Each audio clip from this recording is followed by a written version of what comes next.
Welcome everyone, good morning. जिस समय अंतिम समय तो होता आइए है आज के प्रवचन में हम देखते हैं कि मनुष्य को या अंतिम जिस समय समय गर्भ में क्या-क्या होता दिखाई है, देता है। दोनों स्थिति गर्भ में उसे बहुत जन्मों की आदत, तो वो व्याकुल हो जाता है। ऐसे ऐसे कर्म उनके परिणाम से इस गर्भ में एक बार प्रभु एक बार मुझे निकाल दो, मैं जाकर के मानव देह में ऐसे सत्कर्म करूंगा, ऐसा भजन करूंगा कि दोबारा मां के गर्भ में ना हो। जब अंतिम समय होता है तो जितने इस जन्म में दुष्कर्म या सत्कर्म के सब सामने घेर लेते हैं। बहुत जन्मों के कर्म संस्कार छा जाते हैं और जो उसको योनि मिलनी होती है वही चित्त अटक जाता है। बहुत सावधान, बहुत सावधान। कह रहे हरिराम व्यास जी, 14 लोकों में घूम कर मेरी स्मृति इस समय जागृत, 14 लोकों में घूमा हूं, हर जगह सुख भोग की लालसा में हरि का विस्मरण ही होता है। हरि का स्मरण कब होता है अखंड? जब लौकिक सुखों की भोगों की चाह खत्म हो जाती है। होगी कैसे? भगवान नाम जप से।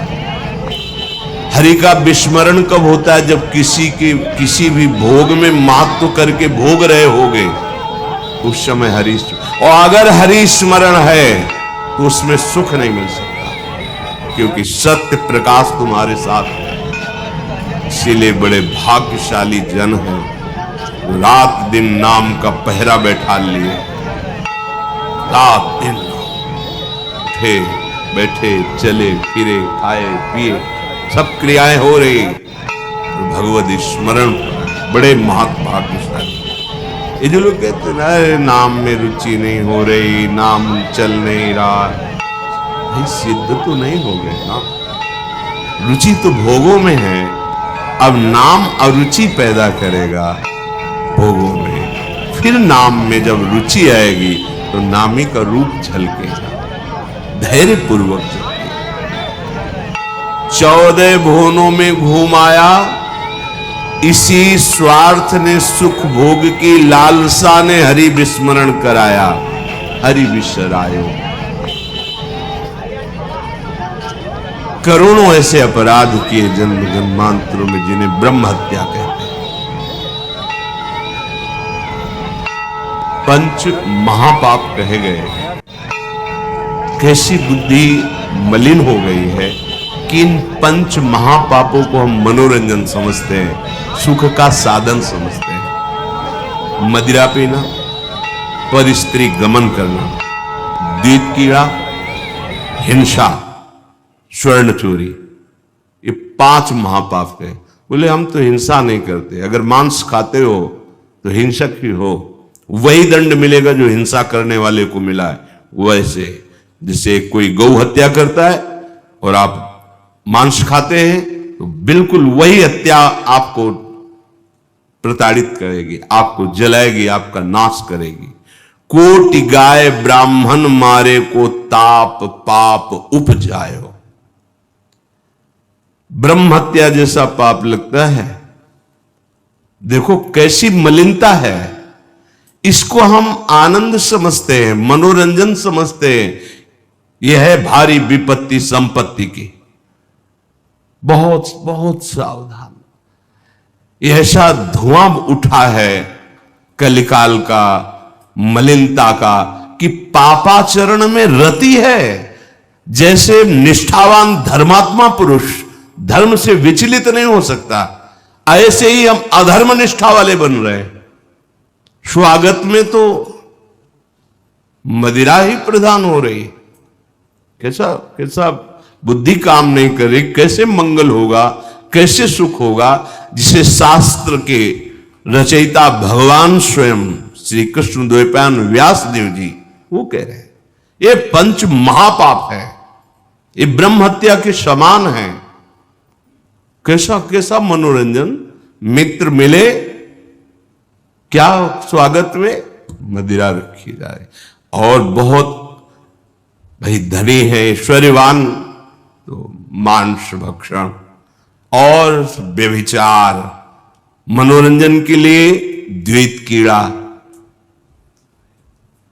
दूसरों का धन अपहरण करना, हिंसा करना स्वभाव। क्या हो रहा है? बोले पाप ताप उपजायो, भारी ताप। कल जो है किसी को पूरी चमड़ी सड़ रही है, पूरी चमड़ी चिल्ला रहे, पूरी चमड़ी उधेल रही, खून रक्त ऐसे मक्खियां भिन भिना रही। क्या हुआ? कर्म बिगड़ गया, मानव देह मिली, जीना मुश्किल है, प्रतिपल अब जब तक जिए तब तक वो चीखता रहेगा। अर्थ नहीं है औषधि के लिए, कोई पास नहीं जा रहा है। कैसे आप समझो, जब कर्म अपना दंड देना प्रारंभ करेगा तो कोई तुम्हारी रक्षा नहीं कर पाएगा। बात समझो। हरिराम व्यास जी कह रहे, कोटि गाय ब्राह्मण मारे को ताप पाप उपजायो। आप देश विदेश घूम रहे, आप मांस भक्षण कर रहे हैं, क्या आपको ये जानकारी है कि विधर्मियों ने तलवार की नोक पर उसको पवाने की चेष्टा करते थे तो गर्दन कटवा लेते थे जन, पर उसको कभी जवान पे नहीं रखा, ऐसे चीर दिए गए, स्वीकार कर लिया, पर उन्होंने उसको रख। आज तुम पैसे देके खाते हो, तुम जानकारी करते हो कि जो तुम देश विदेश से घूम रहे हो, गर्दन उतरवाना स्वीकार कर लिया पर चखा नहीं। आज तुम्हारी बुद्धि इतनी भ्रष्ट है कि तुम पैसा देकर उसे खाते हो और अपने को मनुष्य कहते हो, अपने को जो भी नाम दो कि हम ये सनातनी, हम ये धर्म में चलने वाले। आप क्या? सनातन भगवान का नाम है, भगवान का नाम सनातन है। तुम भगवान के हो तो भगवान की आज्ञा का पालन करो। तुम्हारे लिए जो बना हुआ आहार है उसे आप पाओ, धर्म पूर्वक चलो। महापाप हम हर्षित होकर करते हैं। बातें बड़ी बड़ी ज्ञान वैराग्य, बड़ी उन्नति की बातें करते हैं, और हमारे आचरण कैसे होते हैं? सुधार करो भाई, सुधार कर लो। अगर आपको ये मानव देह मिला है तो संभाल कर लो, नहीं कितनी योनियों में भटकना पड़ेगा अभी पता नहीं। अज्ञान के कारण लगता है देख लेंगे, कुछ नहीं। सावधान हो जाओ। यदि आप जिस पशु का मांस खाते हैं उसी पशु की हत्या का आपको पूर्ण दंड मिलेगा। यानी मैं खरीद लाता हूं, मैं कोई हत्या तो नहीं करता, लेकिन आप पा रहे हैं ना, तो वही पाप आपको लगेगा। वही कर्ता प्रेरक अनुमोदन। आगे कह रहे, कभी नीच प्रवृत्ति धारण करके, नीच योनि में जन्म लेकर के नाना प्रकार की चोरी कपट छल, बस कैसे पेट भरे।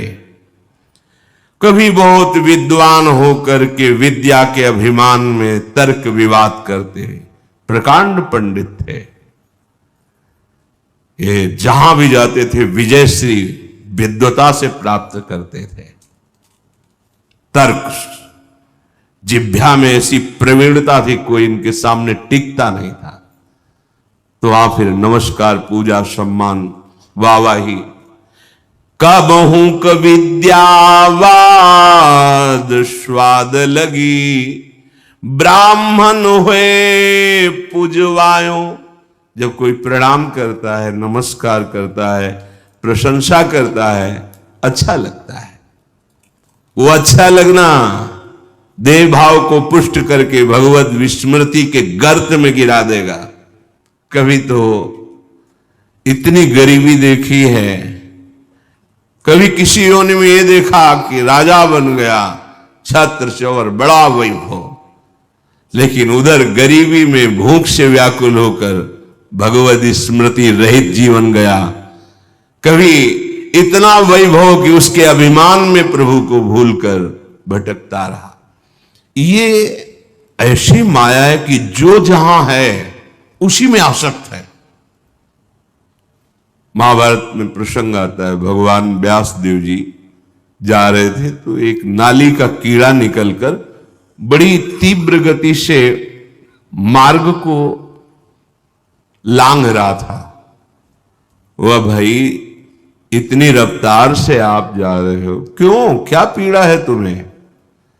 वो बोले उस साइड की नाली में मुझे जाना है और भयभीत हूं। क्यों भयभीत? तुम्हें गाड़ी की आवाज नहीं सुनाई दे रही? बैलगाड़ी आ रही, वो हमारे ऊपर चढ़ेगी तो मैं मर जाऊंगा। भगवान व्यासदेव जी सर्वभाषाओं का ज्ञान रखने वाले, उन्होंने कहा तुम्हें इस कीड़े शरीर से इतना प्यार है? अरे ये शरीर नष्ट होगा तो दूसरा शरीर मिल जाएगा। बोले आपको जो व्यास शरीर प्रिय है ना, ये उतने ही हमें ये कीड़े का शरीर प्रिय है। भगवान व्यासदेव जी ने कहा बड़ी भगवान की विचित्र माया है, अब हम तुम्हारा परम कल्याण करेंगे। तुम एक बार मेरे कहने से रुक जाओ, अभी शरीर छूटेगा और तुम सुख को प्राप्त होगे, तुम्हें दुख नहीं मिलेगा शरीर छूटने के समय। स्तब्ध किया उसको, ओ गाड़ी आई कुचल के मन। उसका फिर चतुर्वर्ण में जन्म हुआ मनुष्य योनि में। वो जब नवयुवक हुआ तो अपने इन्हीं सब कार्यों में, जो चतुर्वर्ण के कार्य, उसी में मगन गए भगवान व्यासदेव जी। बड़ा बड़ा प्रसंग है, मुझसे छोटा करके। भाई तुम कौन हो? अपना परिचय। मैं अमुक हूं। नहीं नहीं, तुम्हें याद है? अब स्मृति जागृत हुई। हाँ मैं वही कीड़ा हूं जो आपसे, तो देखो तुम फंस गए ना फिर यहां। जैसे तुम्हें कीड़े का शरीर प्रिय था, ऐसे तुम ये इस शरीर में।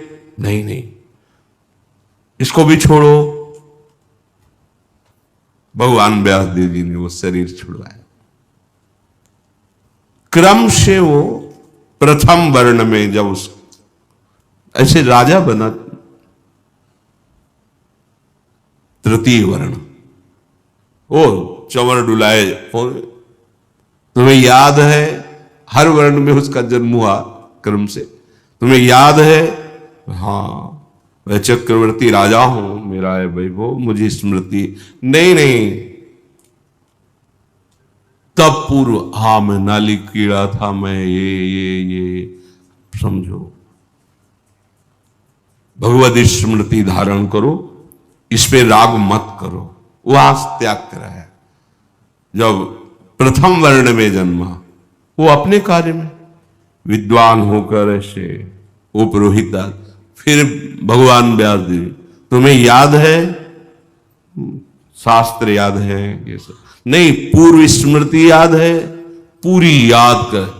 हाँ भगवान, अब एकांत वन सेवन कर, और मैं जो ब्रह्म विद्या का उपदेश कर रहा हूं उसको धारण कर, तो परम पद को प्राप्त होगा। उसमें दिखाया कि जिस शरीर में जीव जाता है उसी को ऐसा मानता है ये मेरा है, और मानो पहली बार मैं इस सृष्टि में आया हूं, सब भूल जाता है, और जो उसके सामने परिवार भोग, उसी में आसक्त होकर उसी का चिंतन करके, ये बहुत काल से चल रहा है। जब भगवत प्रताप से स्मृति जागृत हुई तो कह रहे हरिराम व्यास जी कि कभी मैं नीच वर्ण में जन्मा तो नाना प्रकार के नीच कर्म करता रहा, कभी उच्च वर्ण में जन्मा तो बस यही वाद विवाद और तर्क प्रणाम नमस्कार, इसमें पूरा जीवन विस्मरण कर दिया हरि का। कभी मैं बहुत गरीब हुआ तो घर घर पेट पालने के लिए उनकी जूठन खाई, कभी सिंहासन पर बैठकर राजा हुआ, छत्र चंवर डुल रहे, भूल गया ऐश्वर्य में प्रभु को। कबहू का कंचन कामिनी लगी, रन दूल्हा बिरद बुलायो, कबहू क विषयी विषयिन कारण, घरि तज मूड मुड़ायो। ऐसे नाना धर्म कर्म करी, जन्म जन्म डहकायो। अब कै रसिक अनन्य निव्यास ही राधा रमण दिखायो। कभी कंचन में आसक्त, कभी कामी में आसक्त, बड़ी दुर्दशा हुई। हर जगह विनाश को प्राप्त होता रहा। कभी विषयों का संग करके विषय भोग को ही सुख समझा, कभी बहुत अपमानित हुआ, बहुत दुखित हुआ, तो एक मार्ग दिखाई दिया कि ये सारी सुख सुविधाएं संत बनने में हैं। तो नारी मुई घर संपत्ति नासी और मूड मुड़ाए भय सन्यासी। तो बोले घर तज मूड मुड़ाए, लक्ष्य भगवत प्राप्ति नहीं है, धोखा, अपने साथ बहुत बड़ा धोखा, आडंबर, नाटक नहीं, दम्भ पाखंड का मार्ग नहीं, सत्य का मार्ग है। हमसे चूक हो जाए तो सुधारना है, लेकिन हमारा लक्ष्य है सत्य मार्ग। अगर लक्ष्य सत्य मार्ग नहीं और यह है कि बढ़िया खाने को मिलेगा, कपड़ा मिलेगा, प्रणाम नमस्कार भेंट, बहुत बुरी दशा है, बहुत बुरी दशा है। आप अपने धर्म से गए, गृहस्थ धर्म का आचरण त्याग कर दिया और व्यक्त धर्म को स्वीकार नहीं किया, तो ऐसे न वैसे रहे मजरेढ़ो पाछलियो जुभे निर्भाषण। क्या हुआ? जीवन व्यर्थ चला गया, अपराध बन गए। अगर लक्ष्य भगवत प्राप्ति नहीं और वेश धारण किया तो पापाचरण निश्चित होगा, पाखंड निश्चित होगा, दंभ निश्चित होगा और उससे दुर्गति होती, सिर्फ दुर्गति, कहीं कोई गुंजाइश नहीं है। ये वेश ऐसे नहीं धारण करना चाहिए। ये देख करके आप चलो बाबा जी बन जाते हैं, हम तो कह रहे घर तज मूढ़ मुड़ायो, चलते बड़ी सुख सुविधा है, ठीक है, तुम बाहरी सुख, फिर मन और इंद्रियों का विलास, इसको रोक पाओगे? इसको सत्य वस्तु के आश्रय से रोका जाता है, सत्य चिंतन से रोका जाता है। भोग विलासिता पर लक्ष्य करके निकलोगे तो नष्ट हो जाओगे। ये मार्ग ऐसा नहीं है, खिलवाड़ नहीं है कि मेहनत नहीं करनी पड़ेगी। पेट भरने के लिए लोग 8 घंटा मेहनत करते हैं, चंद रुपए मिलते हैं, परिवार का पोषण करते हैं। अगर नाम जप करते हैं तो उनको वही गति मिलेगी जो एक योगी को प्राप्त होती है, जो एक भगवत मार्ग के पथिक को प्राप्त होती है। आपको बढ़िया बढ़िया भोजन, वस्त्र, सुविधा सब मिल रही, किसलिए? कि आप निरंतर अपनी इंद्रियों को शासन में रखकर भगवदानंद में डूबने के मार्ग में चल रहे हो। चलो निकलो, भगवान की माया ने सहयोग कर दिया, चलो निकलो। तुम्हें अब चिंता न खान पान की करनी, न वस्त्र की करनी, न व्यवहार की करनी, निकलो भगवत चिंतन करके। ये मार्ग है। अगर इसको आप प्रयोग में लेना चाहते, इस वेश को अपनी वासनाओं के प्रयोग में, तो निश्चित जिस दिन विधान लागू होगा तुम्हारे कर्मों का, तो भारी दंड मिलेगा, इसलिए सावधान। हरिराम व्यास जी कह रहे हैं ऐसा भी किया, पर ऐसे नाना धर्म कर्म का करके जन्म जन्म भटकता रहा, लेकिन बात नहीं बनी। ये सब ठगे गए। हम ये जान ही नहीं पाए कि हमारा अंशी प्रभु श्री हरि है और उसका स्मरण करने से ही सब बात बनती है। अब इस जन्म में कृपा हुई, हरिराम व्यास जी कह रहे क्या? अब के रसिक अनन्य ही व्यास राधा रमण दिखायो। अब की कृपा हो गई और रसिक अनन्यों का संग मिल गया, जिससे राधा रमण जी का साक्षात्कार हुआ। राधा रमण, श्री प्रिया प्रीतम, श्री लाडली लाल। भगवान का नाम सर्व विजयी। अब तो कुछ समझ में नहीं आता, बस एक बात समझ में आती है, ए भाई नाम जप लो जैसे बने। हृदय से कह रहा हूं, हृदय से साफ सुधर जाएगी, साफ क्षमा हो जाएगा, परम पावन हो जाओगे। जितनी तुम्हारी इंद्रियों ने तुम्हें फंसाया है, इनको वैसे ही जलाकर पवित्र कर देगा ये नाम। बस आप इंद्रियों में तदात्म मत होइए कि बहुत जलन हो रही, बहुत, ये उनको हो रही जिन दुष्ट इंद्रियों ने मुझे बार बार अनेक जन्म से भटकाते हुए हरि से विमुख किया है, अब उनको दंड मिल रहा है। और होता क्या है, अज्ञान के कारण हम उनमें तदात्म हो जाते हैं और कहते बहुत जलन हो रही, तो हम फिर मनोरंजन में लग जाते हैं, प्रभु का नाम छोड़ देते हैं, प्रभु के मार्ग को छोड़ देते हैं। श्री पाद प्रबोधानंद जी महाराज कह रहे, श्री कृष्णे तस्य नाम स्वत तदनुचरे नागसामस्ति मेनतः। हे श्री कृष्ण, आपका नाम महान महिमा में परम सुख प्रदान करने वाला है, पर मैं उसको भी नहीं जप पा रहा हूं।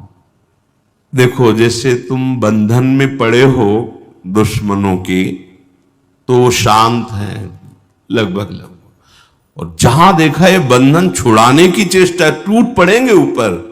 ऐसे ही जहां तुम इस भव समुद्र से निकलने की चेष्टा करते हो, एकदम हर दोष प्रकट हो जाता है। दूसरों पर दोष दृष्टि करना, निंदा करना, नाना प्रकार की कामनाओं की भीड़ लग जाना, वो उपासक तभी निकल सकता है जब किसी भगवत प्रेमी महात्मा का सानिध्य हो।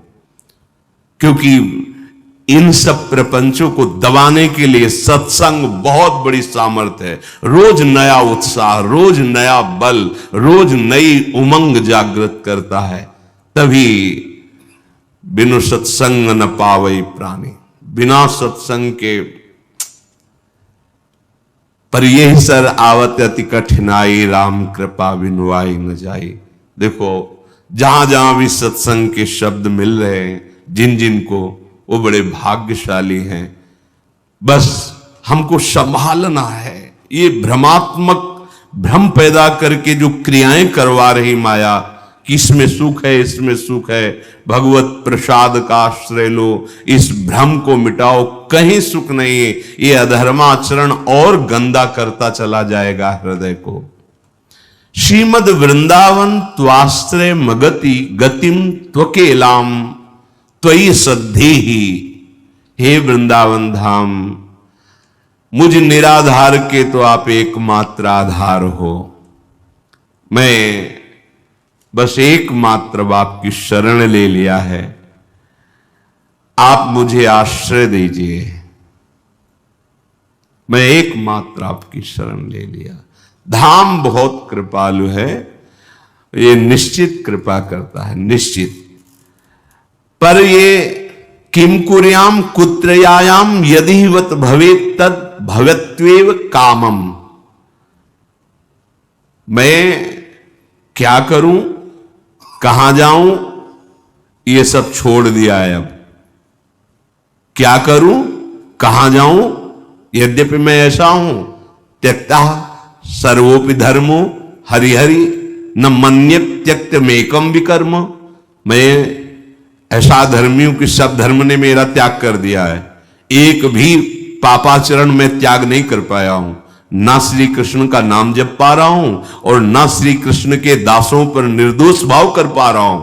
यद्यपि मैं ऐसा हूं, पर मैंने आपका आश्रय ले लिया वृंदावन धाम। अब मैं ये भी छोड़ रहा हूं कि मुझे क्या करना चाहिए और क्या नहीं करना चाहिए, क्या करूं, कहां जाऊं, ये सब अब आपकी शरण में हूं। अब आप संभाल लेना, बस संभाल लेगा। ये शरणागति का बहुत बड़ा प्रभाव है। धाम संभाल लेगा, सत्संग दिलाकर, प्रिया प्रीतम के नाम में रुचि कराकर, प्रिया प्रीतम की प्राप्ति कराकर। पक्का विश्वास करो।